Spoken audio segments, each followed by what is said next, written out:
Mystery and intrigue isn't something you'd usually relate to monster trucks. Usually, when it's associated with them, it's either done unintentionally or done very poorly in the case of the NWO. But one of the few times mystery was associated with monster trucks led to one of the most intriguing team concepts of them all. Doomsday was that truck.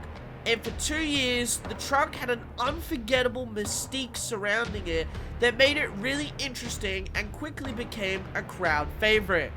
But just as quickly as it grew popular, it vanished from Monster Jam altogether. So join me today as we discuss the intriguing story of Monster Jam's most mysterious monster truck, Doomsday.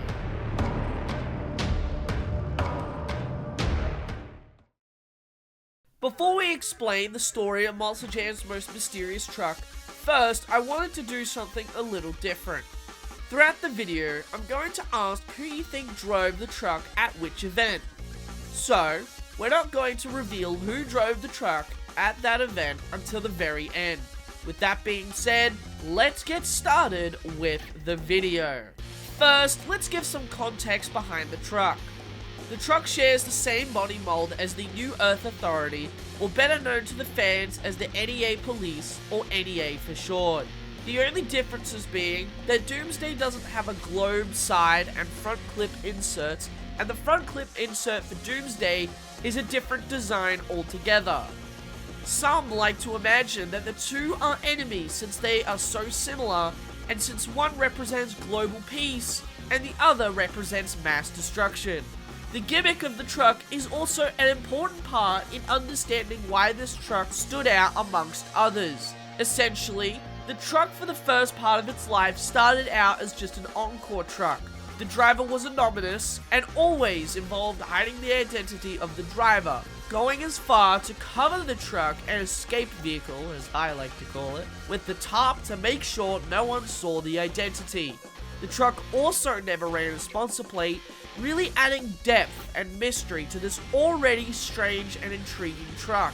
The driver also used a black helmet with a one-way mirror visor and a black fire suit to conceal the identity of the driver.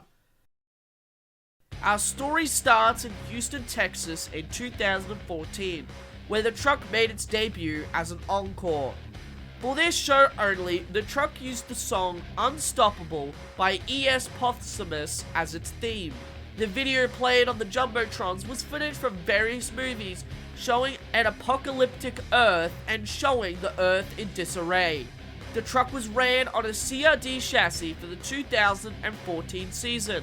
The truck had an average freestyle for its first appearance, but would appear in several first quarter shows as an encore truck.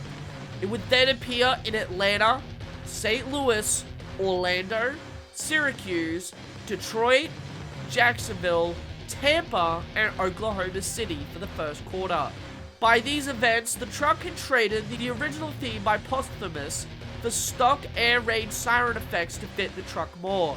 The truck would go on to have some awesome moments, such as two amazing saves in Jacksonville and Syracuse, crashing into Spider-Man in Atlanta, and this crazy crash in Tampa. The truck would be present at Monster Jam World Finals 15 and would participate in a Doomsday Encore, which saw 6 Doomsday trucks all perform backflips in spectacular fashion. Trucks that ran in this Doomsday Encore included the main season CRD, Dustin Brown's Iron Man, Whit Tarleton's Monster Mutt, Carl Van Horn's Gravedigger 23, which was painted black for the Encore, the Max D stunt truck, and Chuck Warner's El Toro Loco. The truck would later be a part of the Encore for Foxborough and East Rutherford that year, which was also being run on Gravedigger 23. After this event, the original CRD chassis was shipped to Australia, where the truck would become Big Bash League for the Australian tour. 2015 marked a change in times for the Doomsday truck. The truck had become immensely popular amongst the fans, and everyone wanted to know who was driving the truck. On the Monster Mayhem discussion forum, many had started theorizing as to who the driver really was. Guesses ranged from drivers like Dennis Anderson, Chad Fortune, and even Dan Evans. Some mention former Metal Militia crew chief Landon Wells. At this time, the truck had also participated in its first competition event, originally being in Trenton, New Jersey in December of 2014, where the truck performed decently. 2015 was its full year of competition. The truck was present at pit parties, but to keep the mystique up of the truck, it had no driver to sign autographs for it.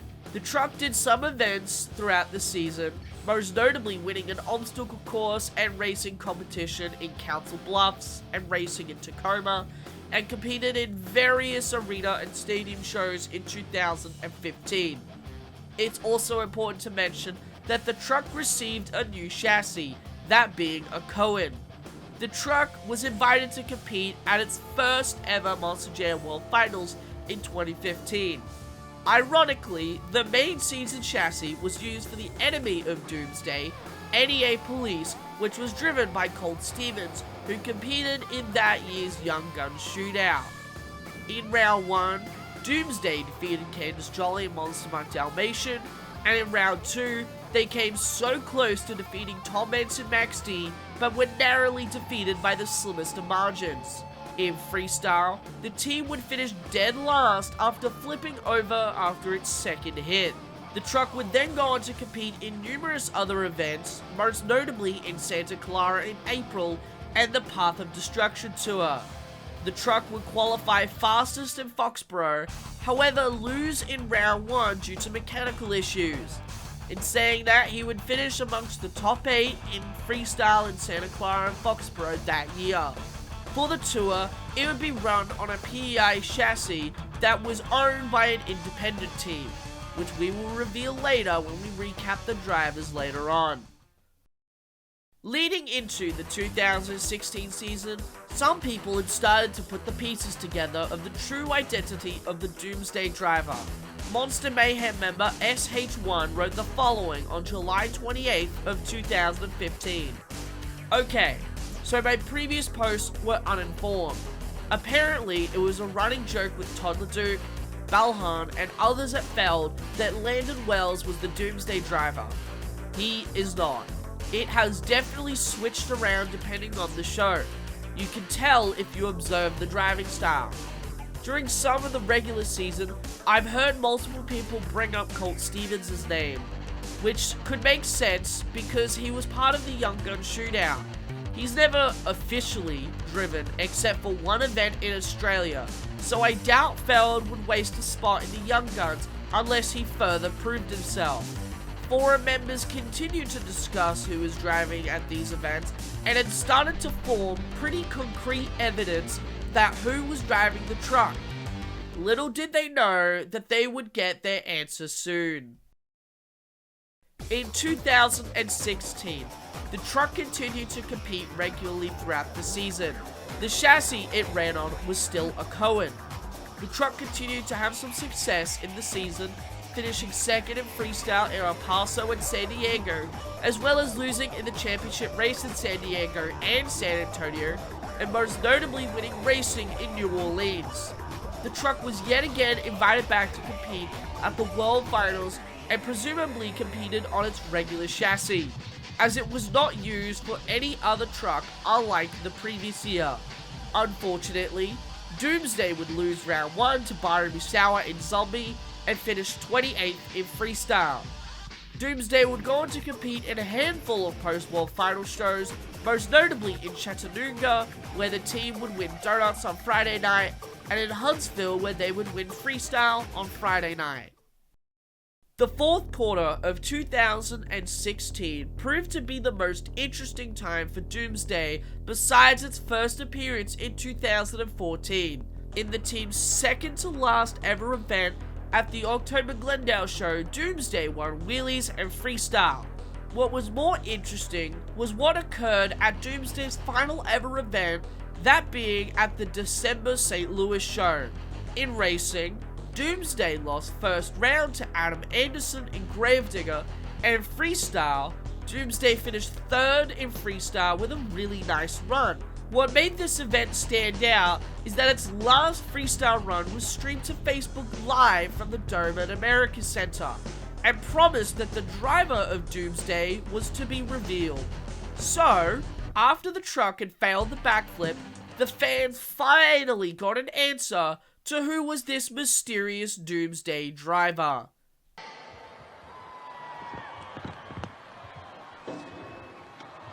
My name is Colt Stevens, and it's time to meet all you awesome Monster Jam fans. Along with revealing himself, Colt Stevens had also revealed that he was taking over the role of driving the new Fox Sports 1 Cletus truck, which he would drive in the last show of the 2016 season in Minneapolis at the brand new US Bank Stadium. The Cohen chassis that Doomsday ran on was converted into Stevens' Cletus truck.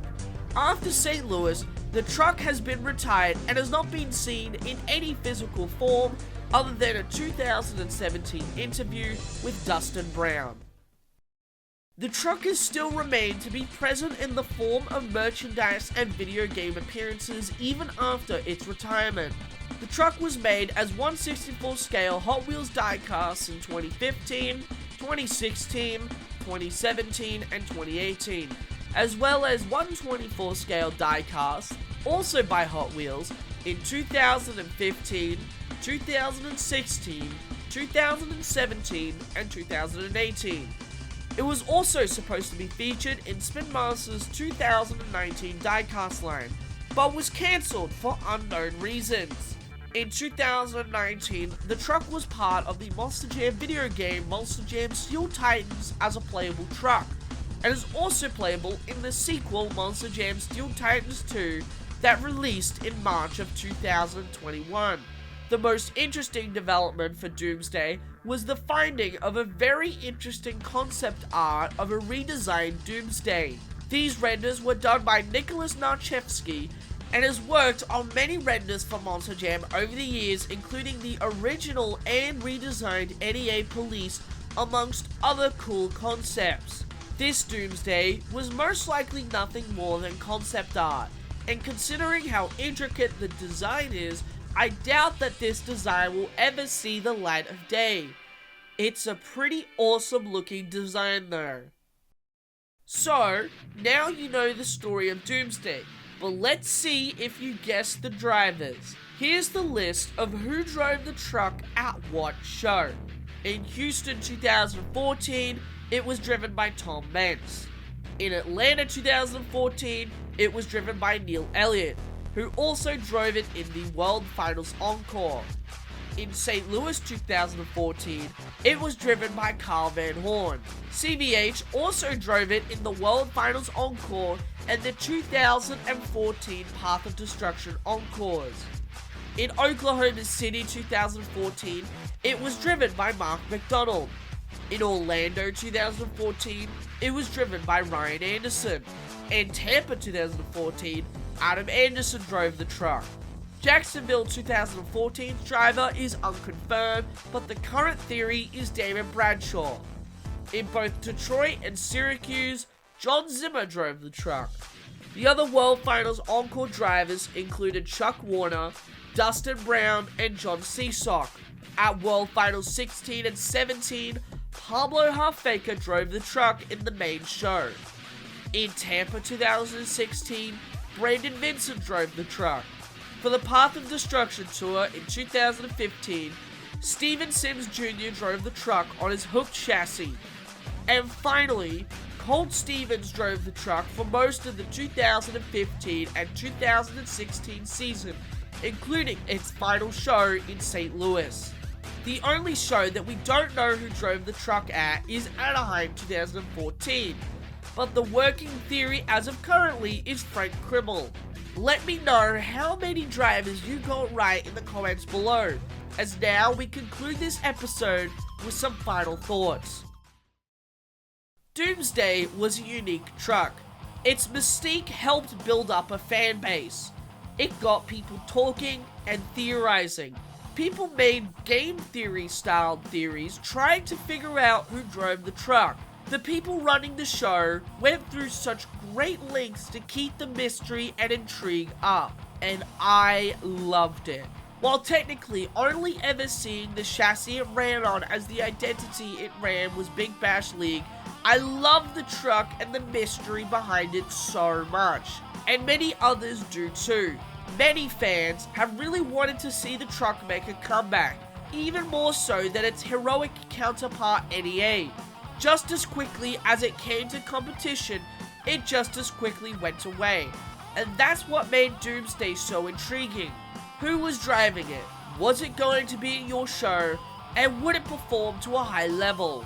Those were questions that you would ask yourself on a given weekend.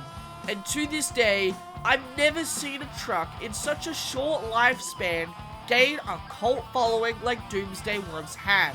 And well, that's the story of Monster Jam's most mysterious truck.